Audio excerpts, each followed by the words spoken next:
Yan,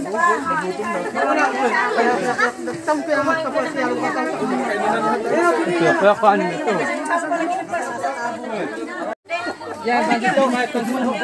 Meron? Sabi! Oh, basta sa ito. Gamok pa nila ngayon. At pamunan nila, pumahan. Alright mga katalong, welcome back sa ating channel. For today's video ay aakyat nga pala kami sa bundok para mamigay sa mga katutubong mangyan. At dahil nga may program ang Soul Sisters Charity ay sumama tayo dito para makatulong. At mula nga sa Ranso ay binahin natin ang bayan ng Socorro sapagkat dito gaganapin ang nasabing programa. Ito ay isinakay na ang mga relief goods at iba pang gamit na ipamimigay sa ating mga katutubong mangyan. At dito nga ay gumamit kami ng kariton para mas mabilis ang paghahakot ng mga gamit na ipamimigay namin sa mga katutubo. Kinabahan nga tayo sa parting ito mga idol sapagkat parang mababasa ang ating mga dala. Medyo mataas din ang tubig ng ilog at malakas din ang current nito. At napabulong na nga lang ako sa aking sarili na sana hindi tumaob ang kariton at kayanin din ito ng mga kalabaw. Habang tinatawid nga ng mga kalabaw ang ilog ay ramdam na ramdam natin ang hirap nila. Matapos nga tayong makatawid sa hanging bridge ay hinintay natin sa kabilang dulo ang ating mga kasama. Good morning sa mga magaganda at mga cute. Christmas! Oh, naku, ay ano pala nga inaanak ko. Naku, Happy New Year. Happy New Year! Dapat mga inaanak na ngayon na nagpapasko. Baliktad na pala. Pinuwisan ako ng kasi yung inyong mga ninong, mga matatanda na. Wala nang Ano? Talaga pati ko siya kasama. Matapos nga naming tawirin ang hanging bridge ay tatawid na naman ulit tayo sa isang ilog. At habang tumatawid nga tayo dito mga idol ay daladala natin ang kawa na ating paglulutuan. Matapos nga nating makatawid sa ilog ay tatawid na naman tayo sa isa pang ilog gamit na ang kariton. Gumamit na nga kami dito ng kariton sapagkat hanggang leeg na ng tao ang tubig dito. Tumawid dito ay si Chinitang Mangyan, Hugoterang Mangyan, Mindoreñang Mangyan at iba pa naming mga kasama. Ang mga relief goods at iba pang mga gamit ay hindi na namin isinakay sa kariton sapagkat mababasa lamang ito kapag isinakay pa. Tinulungan nga tayo ng mga katutubong mangyan upang maitawid ang mga relief goods at iba pang gamit sa kabilang ilog. At maya-maya pa nga ay bumalik na ang kariton para tayo naman ang isakay. Sobrang excited na may halong kaba ang ating naramdaman nang makaakyat na nga tayo dito sa kariton. Nagbabiyahe nga tayo papunta sa kabilang ilog ay kitang-kita nyo naman mga idol kung gaano kalakas ang current at gaano rin kataas ang tubig dito. Nang makarating nga kami sa parting malalim ng ilog ay naabot na ang aming pwestong kinakatayuan. Nakahinga nga tayo dito ng maluwag matapos nating malampasan ang malalim na parte ng ilog. After nga naming makatawid sa ilog ay naglakad naman kami sa maputik na daan papunta sa bahay na aming tutuluyan. Pagkarating na namin sa area ay kanya-kanya kaming toka upang makapagluto na. Naggatong na nga ako dito ng apoy at ang iba na may umiigib at ang iba naman ay naggagayat ng mga panamya. Parang kasalan pa lang mangyayari din eh. Sino nga kasal? Lahat na siguro. Kasalang barangay. Kasalang barangay. Naikasal ka na baga kuya? Kasal na. Yan ang ating lutuin. Na-prepare na ng Soul Sisters Charity. Animoy kasalan ang pangyayaring ito sapagkat napakaraming tao ang nagtutulong-tulong sa paghahanda ng panluto. Habang nagtatadtad nga sila ng karne ay tinulungan naman natin si Rico sa pagsisibak ng kahoy at dito nga'y napahanga tayo sa kanya. Anong grade mo na? Second year college.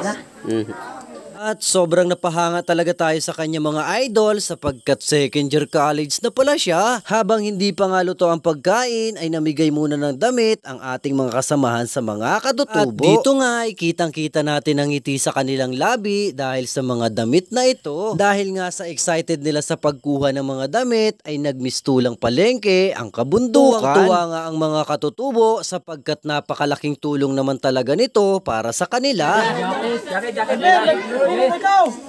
Jacket, punta. Oh, yun o, panlamig.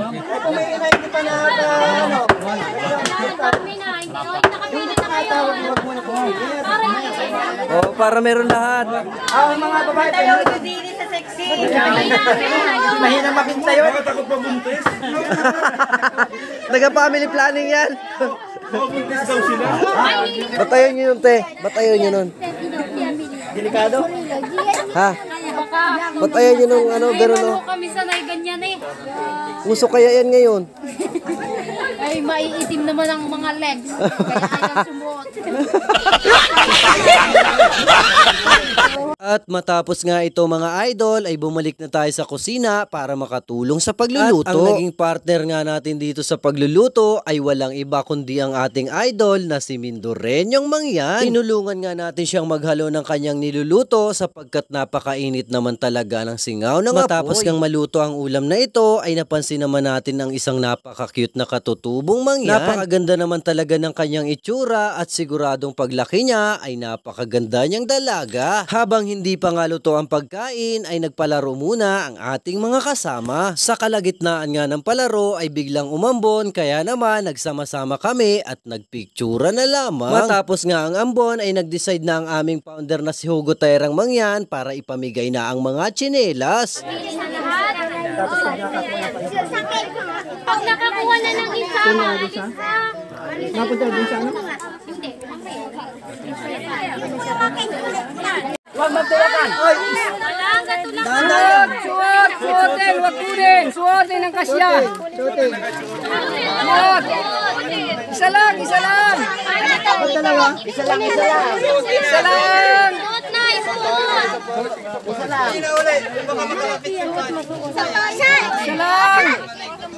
Oh, sukate! Hoy, nakakuha! Alis na! Alis na!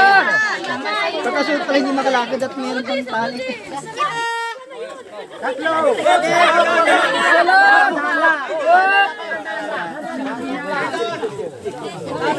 Isa lang!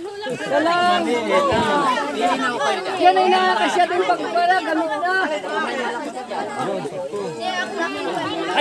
Ayun! Ay, malaki pa mo. Ang babae yan! Sukat! Sukatin na! Sukatin na! Kakulay! Kakulay din ang balat. Kakulay! Matapos nga silang makakuha ng mga tsinelas ay pinapila ulit namin sila. At dito nga ay ibinigay ang kanilang mga regalo galing sa Soul Sisters Charity. Oh, Suki! Bakit wala mo pari ikaw? Pag nakatamuso, walang ganito. Yun Tatawa kayo! Kamogoy yun. Kamogoy. Bigyan pa. Thank you po! Suki! Lalaki! Ito, lalaki! Thank you po. Thank you po. Salamat po. Salamat po! Nauulitin po! Ay, ito po, madam, oh. Dami pa. Thank you po. Thank you po. Marami po yan. Sa part ngang ito mga idol ay talaga namang tuwang-tuwa kami sapagkat puro thank you ang aming naririnig. Pasasalamat nga natin sa Soul Sisters Charity sapagkat napakalaking tulong naman talaga nito para sa aming mga katutubong Mangyan. Matapos ngang maibigay ang kanilang mga regalo ay bumalik na kami sa aming pinaglutuan para makakain. At bago nga kumain ay pinaghugas muna natin sila ng After kamay. Nito ay isa-isa namin binigyan ng pagkain ang mga bata. Nga sa programa ng Soul Sisters ay napakaraming tao ang kanilang natulungan. At sobrang nakaka-proud sapagkat napasama tayo sa kanilang programa. Sana po ay pagpalain pa kayo ni Lord at ang inyong grupo. At maraming salamat po sa mga nakiisa at tumulong sa programa ng Soul Sisters Charity. Sa mga donors at mga sponsors ay maraming salamat din po sa inyo. Ito po ang ating latest video. Salamat sa panonood, salamat sa suporta, ingat palagi, God bless!